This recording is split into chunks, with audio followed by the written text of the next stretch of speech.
Good morning বন্ধুরা, তোমরা সব কেমন আছো? আশা করি খুব ভালোই আছো। আর আমরা আজকে উত্তরপ্রদেশ বেনারস থেকে সকাল 5:30 বাজে, আর এখান থেকে রওনা নিয়েছি দিল্লির উদ্দেশ্যে। গরমটা আছে, তোমরা ভাবতে পারো যে এই দুদিন আমি ভিডিও কেন করিনি। যখন থেকে বাড়ির থেকে বার হয়েছি তখন দিয়েই বৃষ্টি আর বৃষ্টি। আর আমি যখন দিল্লির দিকে যাচ্ছি, পিছনের এই লুকিং গ্লাসে দেখতেছি যে এখন ওয়েস্ট বেঙ্গল, ঝাড়খণ্ড এদিকে মনে হচ্ছে অন্ধকার হয়ে আছে, মনে হচ্ছে বৃষ্টি হচ্ছে। তো যাক, এই সকাল সকাল বার হয়েছি, এখান থেকে দিল্লি পার করেই যাব। কতটা যাব তাও জানি না, যতটা পারবো ততটা যাব। আর এরপর থেকে আশা করি আরো ভালো ভিডিও দেওয়ার চেষ্টা করব। লাইক করো, শেয়ার করো, কমেন্ট করো। চলো।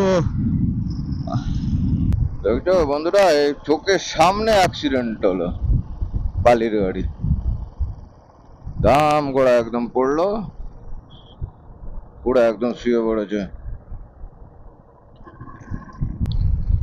তো আগ্রা এখান থেকে হচ্ছে 429 কিলোমিটার, দিল্লি হচ্ছে 629 কিলোমিটার, কানপুর হচ্ছে 159 কিলোমিটার। 9:40 টাইম হচ্ছে। তো যাই হোক, এখান দিয়ে তেমন গরম লাগছে না এখনো পর্যন্ত। বাজে এখন পাক্কা 11টা। 300 কিলোমিটার গাড়ি চালিয়েছি। 300 কিলোমিটার গাড়ি চালানোর পরে আখের রস খাচ্ছি। তো আমরা পৌঁছেছি কানপুর পার করে, প্রায় 60-70 কিলোমিটার কানপুর পার করে চলে এসেছি।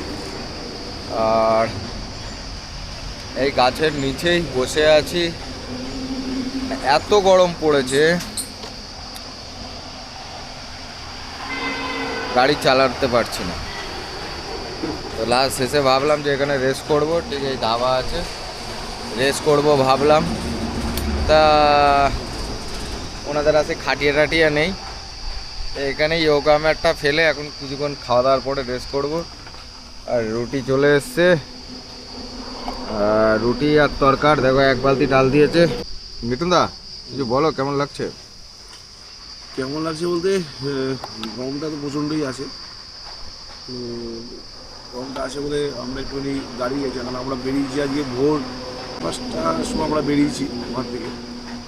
তো বেরিয়ে